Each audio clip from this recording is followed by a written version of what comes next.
maka sama dengan laba operasi dikurangi minimum RR atau required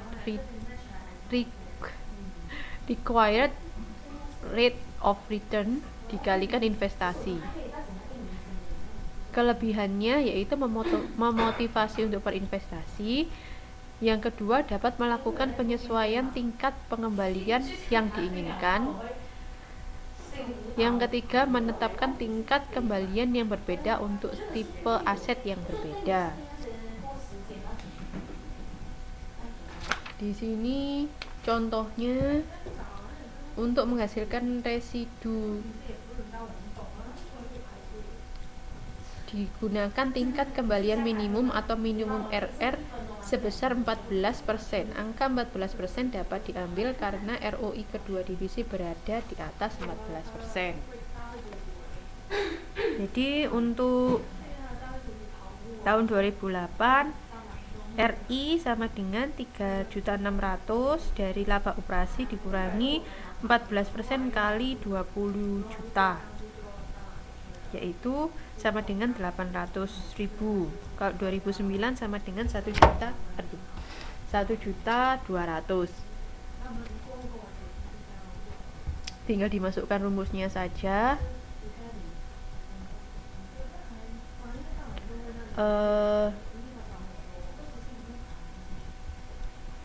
Kelemahan dari menggunakan RI adalah hanya akan menguntungkan segmen usaha yang besar. Kemudian RI tidak seintuitif ROI. Kemudian kesulitan untuk menetapkan tingkat kembalian minimum. Karena untuk persentasenya tadi sulit untuk ditentukan. Seperti itu. Kemudian nilai tambah ekonomis, ada juga cara mengevaluasi dengan economic value added, yaitu menggunakan kas modal atau cost of capital. Rumusnya laba setelah EVA sama dengan laba setelah pajak dikurangi rata-rata tertimbang kos modal dikalikan modal yang digunakan.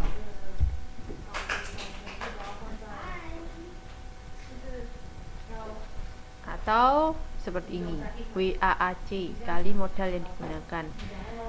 Jika EVA positif, maka perusahaan mendapatkan laba, berarti perusahaan mendapatkan laba yang melebihi kos modal.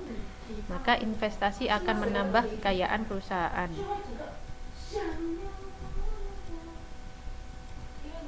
Oke. Untuk contohnya ada di halaman 6.33.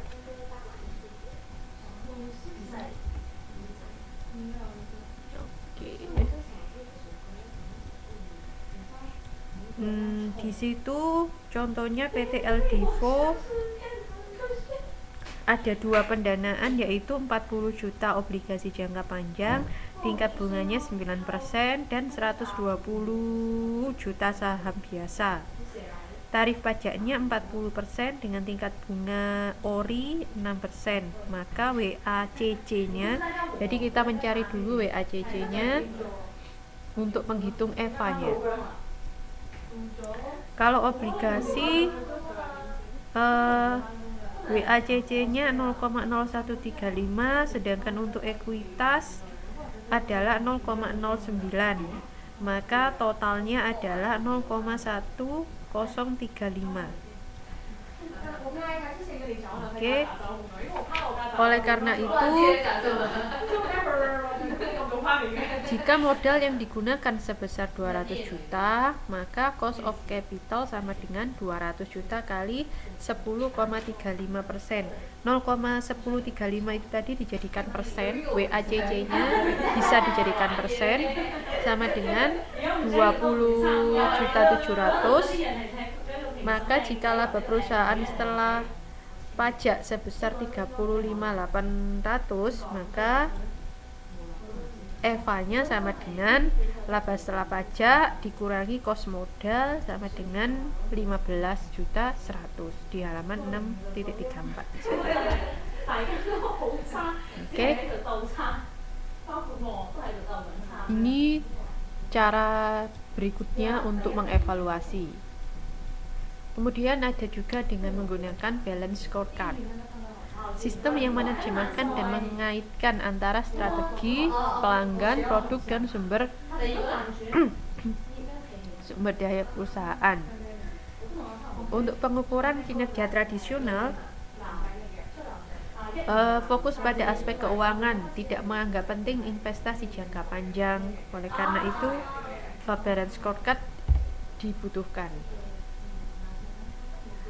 Kalau konsep dasar balance scorecard, dia menggunakan pengukuran keuangan dan non-keuangan yang mengintegrasi sistem informasi di setiap level, memahami faktor pendorong kesuksesan jangka panjang, dan bertujuan menerjemahkan misi dan strategi bisnis unit. Pengukuran dalam balance scorecard yaitu keseimbangan atau balance antara pengukuran eksternal, yaitu dari pemegang saham dan pelanggan, dan internal, yaitu proses bisnis, inovasi, pembelajaran, dan pertumbuhan.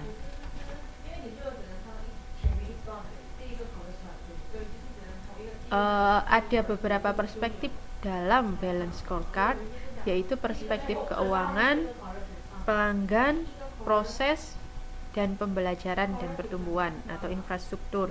Kalau keuangan menjelaskan konsekuensi ekonomi atas tindakan yang dilakukan pada 3 perspektif lainnya.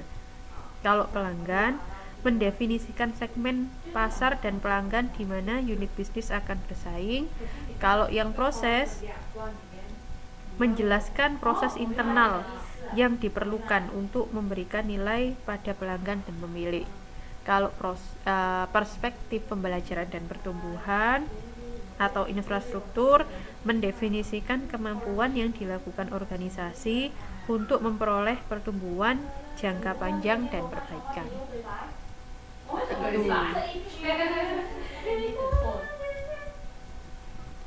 Sedangkan untuk pemetaan strategi ada elemen-elemen yang harus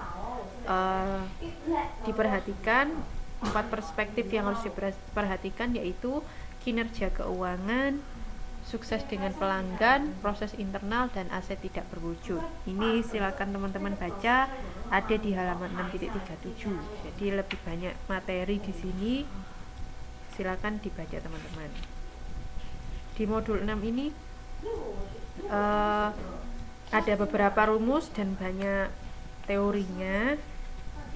Silakan teman-teman baca lagi dan dikerjakan soal-soalnya, ada di tes formatifnya. Lalu tugas 2 untuk akuntansi manajemen adalah nanti saya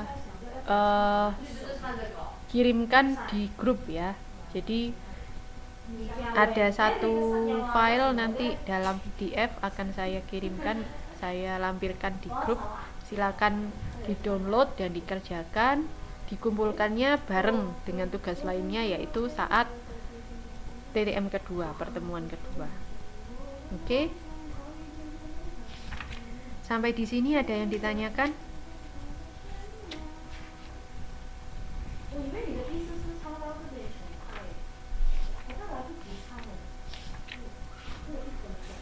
Ada yang ditanyakan teman-teman?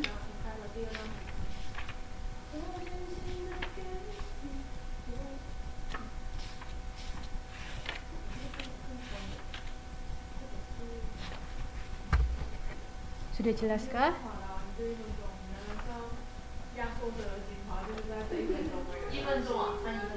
Nah, sekarang yuk kita kembali lagi ke modul 6 kegiatan 1, kegiatan belajar 1 di halaman 6.15. Ini merupakan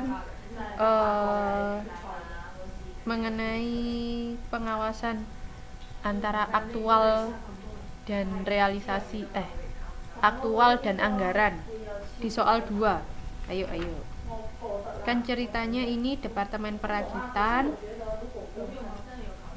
di bagian akuntansi, mereka menerima laporan bahwa ada di tabel di bawah itu 6.15 anggaran dan aktual, di mana variansnya UF sebesar